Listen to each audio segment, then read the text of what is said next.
We're in a world where almost half of young people now, in some surveys in the US, are now preferring, forms of authority and authoritarian rule to democracy. And that's frightening because, again, this is saying, well, we just want someone who's going to give us the answers. And down that route we saw in the 20th century is obviously the abyss. It's an awful way to go. Coming up on British Thought Leaders, I sit down with Jerome Booth, an economist and author whose latest book is about mass groupthink. Jerome talks about how government and big tech have been working to control people's behaviour. And why so many people appear to have mental health problems, because they can't cope with some of these really quite awful messages that they're being told, many of them totally wrong. But there is no reason really to have a mental health crisis today. Things are quite positive in the world. And the importance of breaking out of groupthink and not just following the next big thing. And it's bizarre that some of the most ridiculous sort of conformity and cowardice really is coming from middle-aged people who really should know better. And they've just sort of, it's all such a confusion. They think, well, I better just cow to this bullying tactics of whatever it is, some activist group saying you have to do this now and you have to do that. I'm Lee Hall, and this is British Thought Leaders.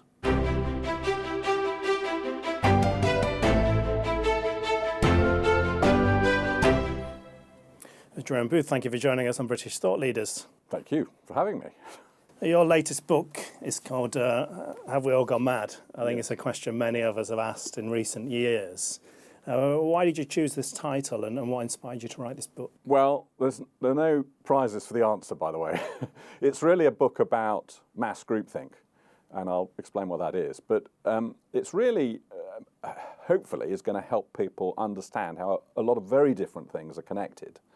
One of the early reviewers, friend of the family, about my age, read it and said, not only do I realise now I'm not on my own, there are other people who think, but now I understand how things are connected. And that, for me, was what I was trying to achieve. Mass groupthink comes from groupthink. And groupthink was a term invented in the 70s by Irving Janis to describe how decision-making in a group of people can go badly wrong because there's no proper challenge. And the classic example would be the thinking behind the Bay of Pigs invasion in the Kennedy administration, which everybody thought that the president wanted this, so they all went along with it. And nobody actually stood back and said, well, is this a good idea? Or what are the actual alternatives? So that when later the Cuban Missile Crisis came, Kennedy had worked out that wasn't the way to make decisions. And he had different groups, and he had proper challenge. And he wasn't in the room when they were deciding. And since then, since the 70s, there have been management consultants who have been using this concept to make better board decisions. That's groupthink. What mass groupthink is the idea that millions of people can be completely wrong about something in a way that a little bit of checking would demonstrate is wrong. And to get mass groupthink, the obvious question arises if you're presented with this is, well, how could that possibly be? How can 1 million people get it wrong? And one of the mechanisms to ensure that mass groupthink exists is huge discipline. So first of all, there becomes a sort of moral dimension, and it becomes very binary. Either you are in the groupthink or compliant, or you're evil. There's nothing in between. Right. The other sure sign that something's going on is complete lack of challenge for the fundamental underpinnings. And any sort of debate has to be really closed down. I mean, if there's a sort of not real debate, that's fine, just for show. But any serious debate about whether the basic truths are correct, that has to be rigorously shut down.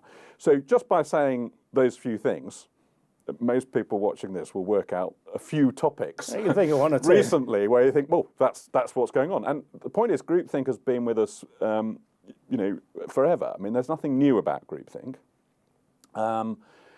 What is new, I suppose, is new forms of communication technology. So whilst the internet and social media have got a lot of very positive features, they've also led to a lot of intolerance, a lot of tribalism.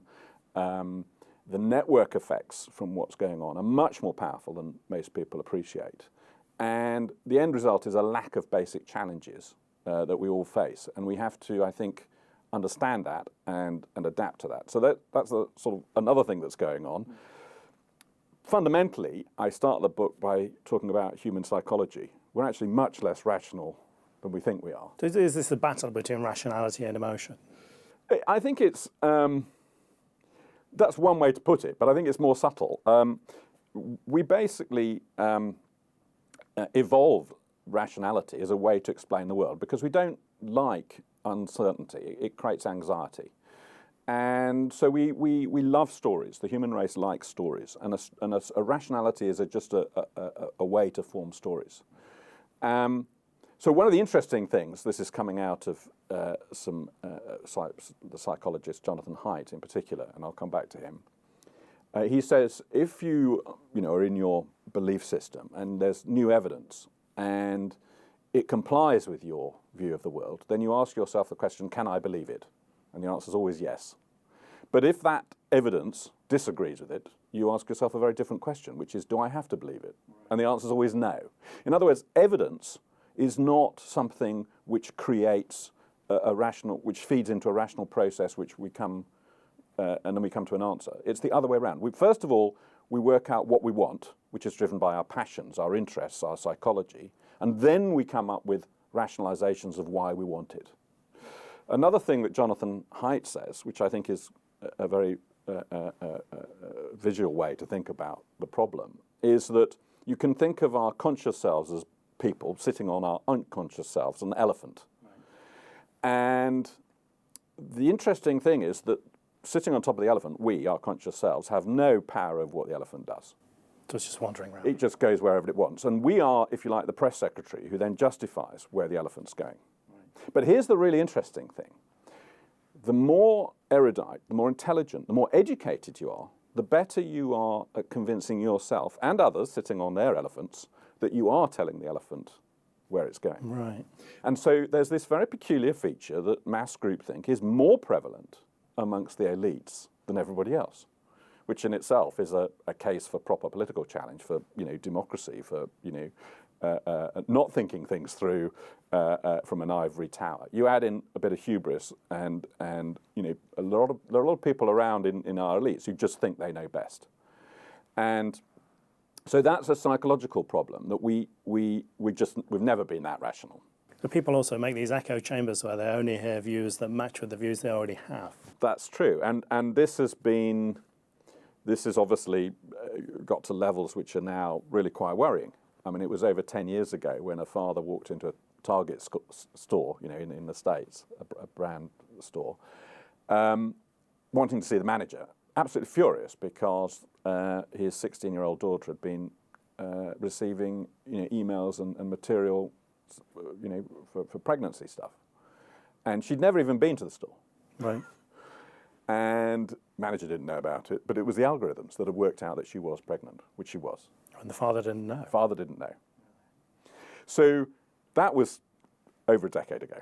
We're now in a position where there are continuous experiments by these big tech companies. When one's, if you like, service using big technology is free to the user, that means you're not the customer. Yeah.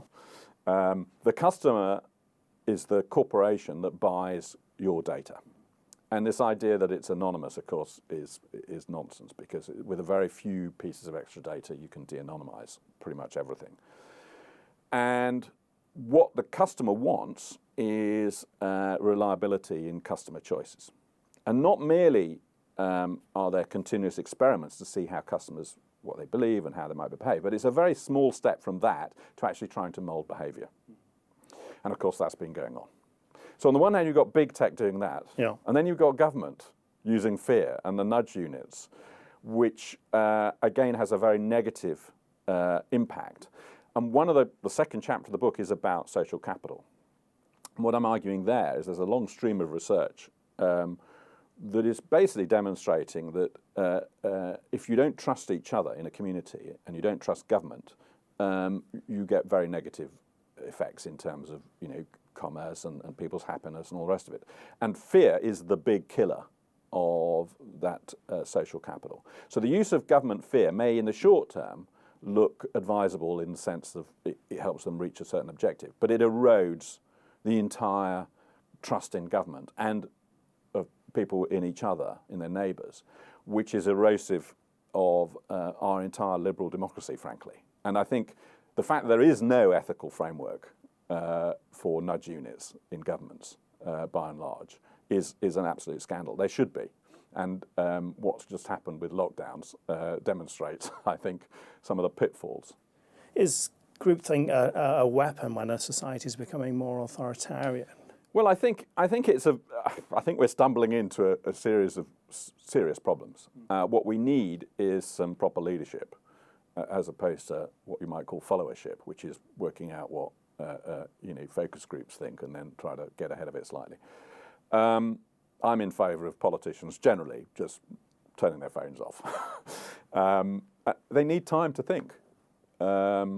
Montgomery in World War II, one of the first things he did when he took over the 8th Army was he told people not to wake him up early in the morning because he wanted to sleep. And battles used to last, maybe 36 hours. He'd go to sleep at the beginning of the battle because then he would be fresh and rested for when he was actually needed later on when things had started to go wrong.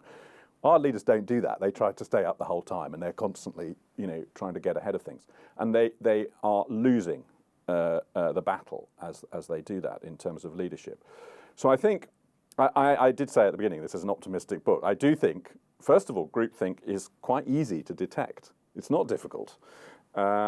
Most people in groupthink, mass groupthink, are not aware that they are in it. I mean, we're both probably subject to it ourselves without realising it, but we have to constantly challenge ourselves and be challenged.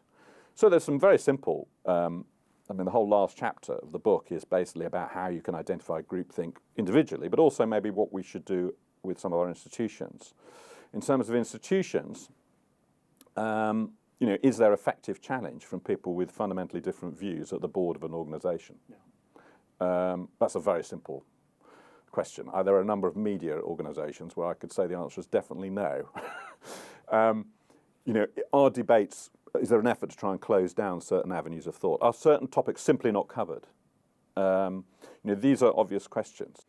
You mentioned the elites several times. I mean, one would like to think our politicians and policymakers are immune to this kind of groupthink, but I know Dominic Cummings was talking to the parliamentary inquiry, and he mentioned groupthink several times when they were looking at lessons learned. Are the politicians just as susceptible as everyone? I think more so. Really? More so, definitely. I mean, because they are the elite. They are more intelligent. They have less time than most people to sit back and muse, think deeply about things. So I do think they are more prone. But I do think it's fixable. And I think, appropriate challenge, like Kennedy, in the 60s, he changed the way that decisions were made in governments. And that's we know how to do that. It's happened before. We just have people who have fundamentally different views, and you listen to them, and you in a calm way, try to pick through what they're trying to say and whether there's any validity in their arguments. That sort of challenge is very rare, I'm afraid to say, including in cabinet. So with the media, are they leading the groupthink or are they following the groupthink? Well, groupthink gets led by some fanatics. Some of them may be in the media, but I think more important is this idea that this is a herd instinct. It's a very tribal thing. Right. And one of the interesting things about the postmodernism is that words are very important. Orwell understood this. Once you can reduce people's vocabulary and invert the word meanings, you're starting to control how people think, and that makes them more susceptible to control and programming, if you like. And so there are sort of certain memes, and these ideas, they cannot be questioned. And they're often very vague. I mean, you see this in Soviet period where a word means one thing one week and then the leadership just changed it arbitrarily. And this is the world that I'm afraid this path leads down to, a world of totalitarianism. If you go back 2,500 years, and this debate is still relevant in politics today, you had the sort of late works of Plato. He wrote a lot about the Republic, the book The Republic, of course, and politics. His idea of, the most important question in politics was who should be leader. And a lot of people still think that's the most important question. He thought the answer was the wise, himself. This is despite 9 of his own students going on to become tyrants. His own 2 uncles were head of the tyranny of 30, who in peacetime, after the Peloponnesian Wars, in 8 months managed to kill 5% of the population. So that's probably not a good recommendation. Socrates and his followers said, well, that's the wrong question, because whoever you select as leader, whether they're wise or not, the moment they become powerful, everything changes, and it's a gamble. The most important question in politics is not who should be leader, but how do you hold power to account? How do you constantly challenge those who are in power to get them, to help them make the right decisions? And that, I think, is still today, 2,500 years on, still a question in a lot of people's minds. We're in a world where almost half of young people now, in some surveys in the US, are now preferring, forms of authority and authoritarian rule to democracy. And that's frightening because, again, this is saying, well, we just want someone who's going to give us the answers. And down that route we saw in the 20th century is obviously the abyss. It's an awful way to go. Power is never freely given. It's only ever taken. And the moment you give it up, that's it. You're not getting it back. So that's the lesson of 20th century politics. And liberal democracy is worth fighting for. So what I'm trying to do in this book is say the one thing that Socrates did say, he absolutely said, he insisted on, was wake up. He said, everything else as a teacher, I can state my views, it's up to the student what to decide. But the one thing I insist on is that you wake up and you realize what's going on. And I think likewise, as long as we can do that, I don't have any answers, I've just got questions. But the book is trying to work out, it's trying to show a little bit how these themes have connected with each other and why we are in this mess and why so many people appear to have mental health problems because they can't cope with some of these really quite awful messages that they're being told, many of them totally wrong. There is no reason really to have a mental health crisis today. Things are quite positive in the world. But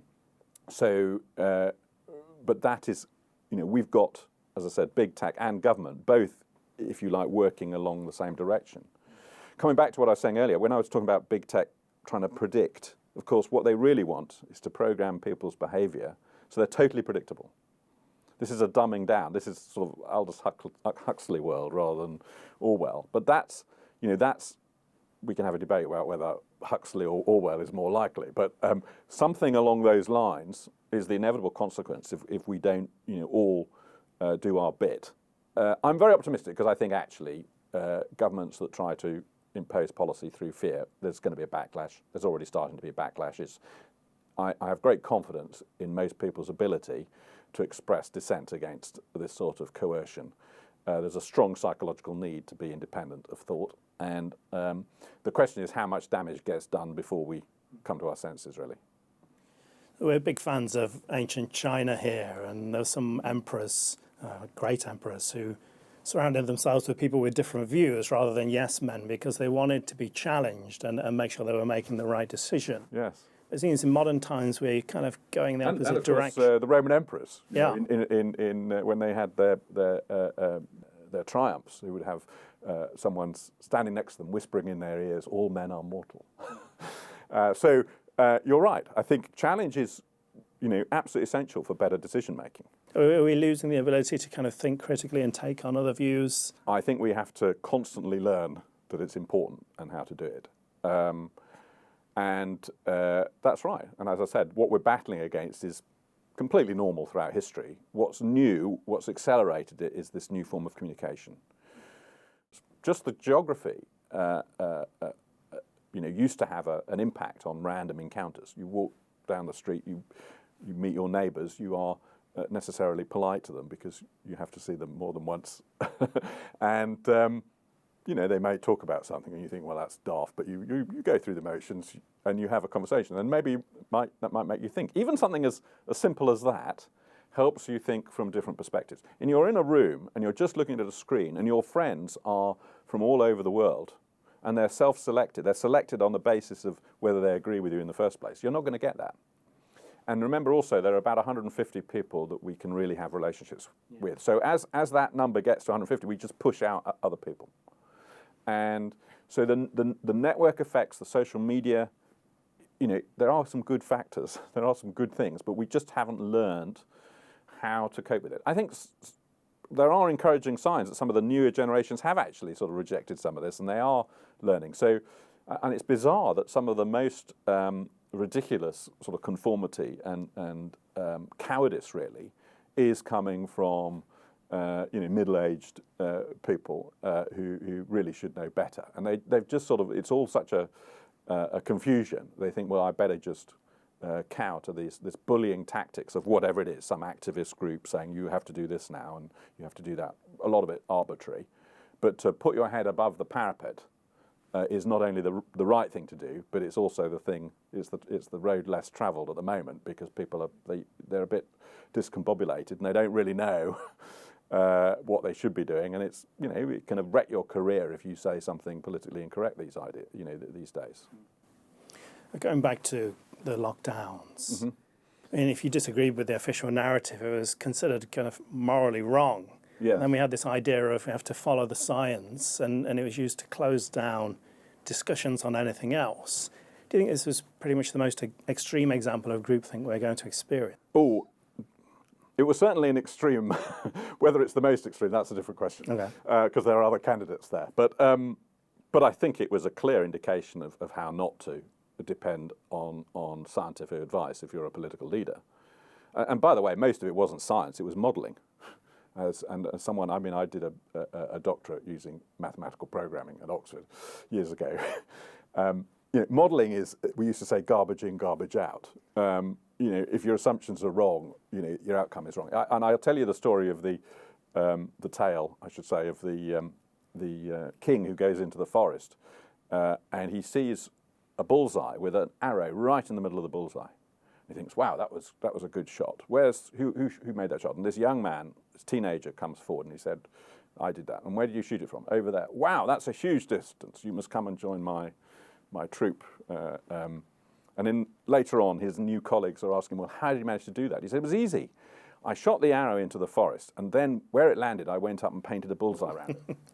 So a lot of modelling is like that. If you have 30, climate models, one of them might be more or less accurate.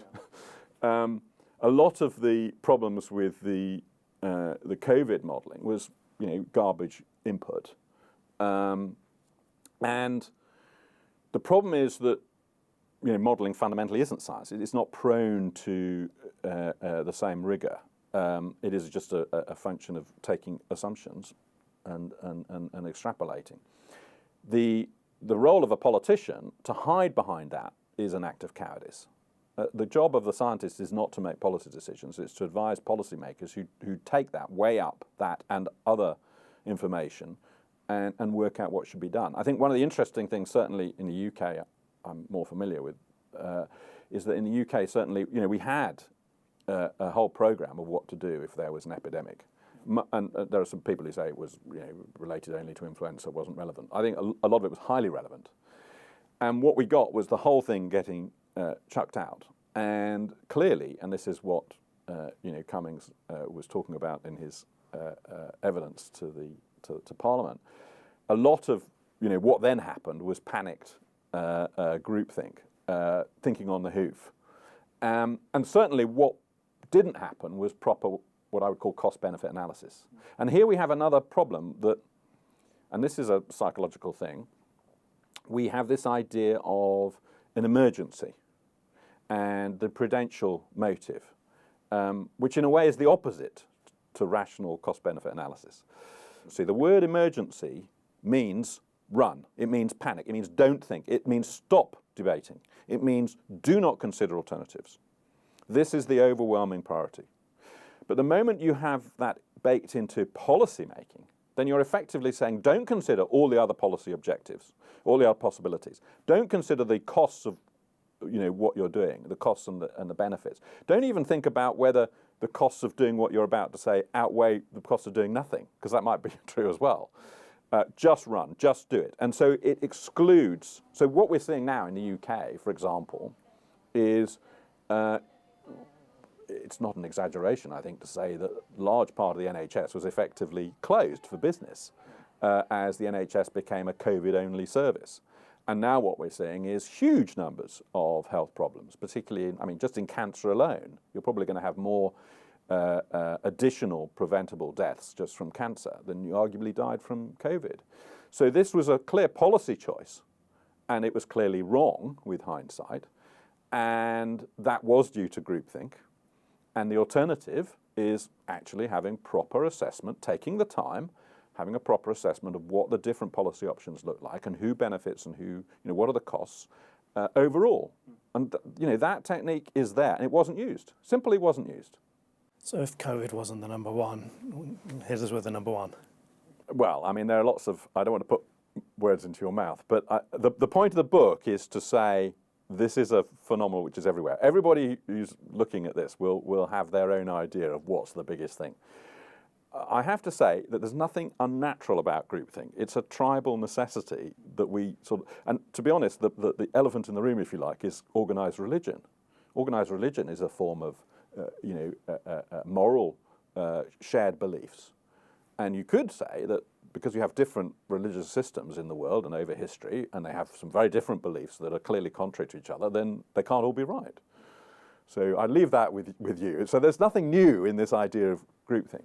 What you're probably trying to egg me on to, of course, is climate change. And yes, I do think that there is a big difference between, I'm not going to talk about the science of climate because I'm not a scientist, but whatever you think about the climate, there's been one line on what the policy response should be.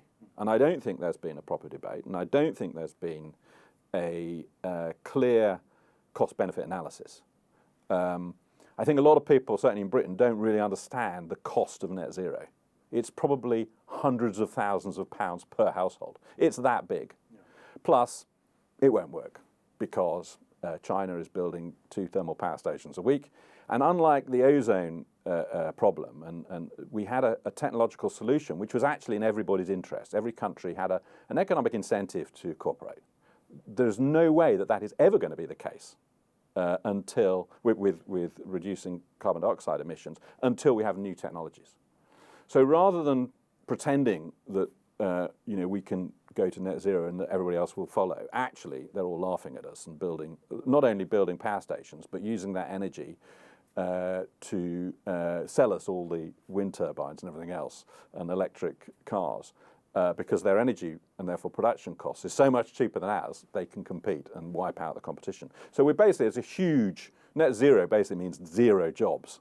That's what and it also means huge cost, and it's not necessary.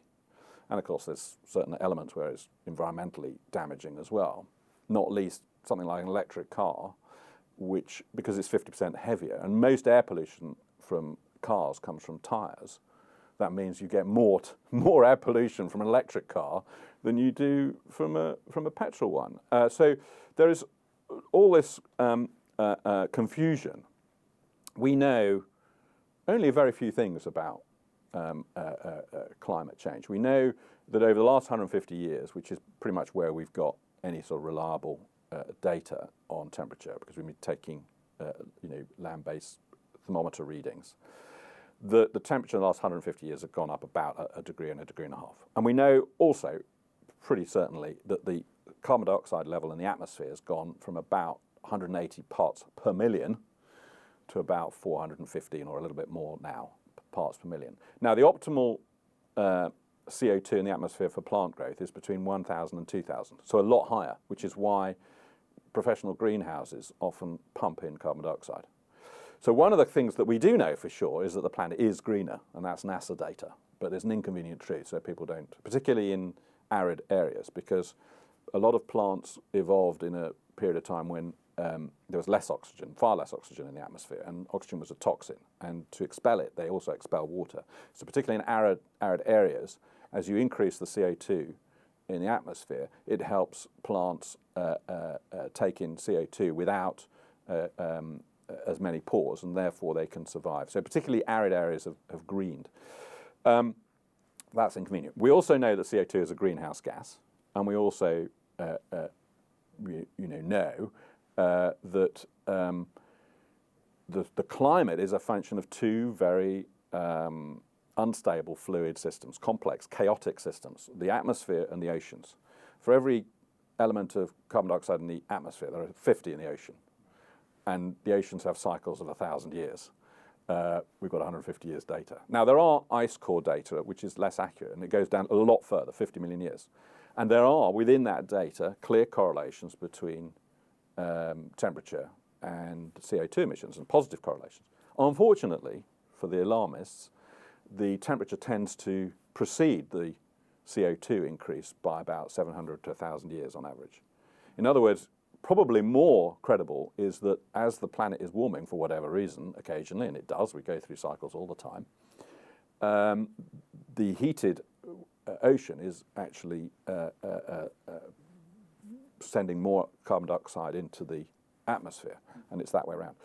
Who knows? I'm not a scientist. There are all sorts of people with different theories. What I do know is that, following people like Steve Koonin, who was President Obama's chief scientific advisor, Senate-appointed, well-known Stanford physicist, has said very clearly, if you just look at the IPCC data, the International Panel for Climate Change, it's very clear there is no emergency. In other words, it's a serious problem. We don't know, but it could well be. Prudent thing is, to do something about it, certainly think about it.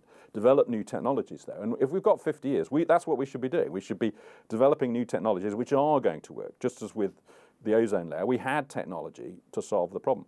We've got time to do that. We've also got a few very strong leads on where we should be going. We're actually not spending that much money on research.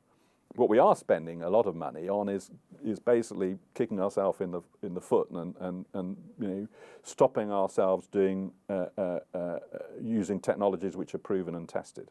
So I think there is some basic issues about this, but because it is groupthink, there is a moral dimension, and so just my saying what I've just said now, for some people, I'm evil. It's not a question of can we have a rational debate. Just mentioning this topic is a no-go. And that's, I think, a clear indication of groupthink. Your book is not kind of doom and gloom. There's definitely optimism running through that we can escape mass groupthink on various issues. And how are we going to do that? Well, as I said, the whole last chapter is about exactly that. And I think one has to be very careful about one's source of information. And that means trying to read around a subject. It means deep reading. It means reading books. And I think it means, thinking for ourselves. I mean, there's no shortcut. But it also means, trying to familiar ourselves with, other points of view. I mean, when Nigel Lawson first approached me and said, I wasn't particularly interested in climate or anything. I taught at Christchurch in Oxford, and he was a student there, and I met him through that. And I knew his first cabinet job had been energy minister, and then he'd written this book later on, and he'd created this educational charity, which is focused entirely on policy, energy policy, and I was interested, so I read a few things. And what's absolutely fascinating is there is really no debate. I've only ever seen one debate, and it was in a private members club, and it was completely one-sided, as in the supposedly consensus holder got completely demolished on every single point when it came to actual factual information. He was just wrong about almost everything, and there was no comeback. It's not as if there's. This is one of the reasons why I suppose discipline and no debate is important, because the moment there is a debate, they lose. Frankly, pretty much consistently. Again, why is it that 1 million people can believe something that is totally wrong? And that's the answer, by not having a debate and not having any challenge. So that's, again, why I'm optimistic. You need one bit of challenge. And because a lot of people they have been bullied, they are cowards, they won't come back. Once you've sort of won an element of debate, they just move on. They just ignore it. They just move on to something else. So it's quite an interesting dynamic. But I'm optimistic because I can see that how change can happen, and it can actually happen fast. As someone said, and I've forgotten the quote exactly, but when you're trying to wake up people who are pretending to be asleep, it's rather difficult. But my rejoinder to that is when one of them actually then does wake up, and all the rest of them can see them wake up, they all wake up at the same time. So actually coming out of this pretended sleep can actually be quite fast. And then, of course, suddenly we'll have a lot of people saying, oh, but I knew that all along. And then it'll be a blame game. And I was saying that, of course, ages ago. The fact that they weren't, we'll let that pass. But as far as I'm concerned, as long as we get to more sensible policy on a number of areas, that's the main priority. Jerome Booth, thank you for joining us on British Thought Leaders. Thank you.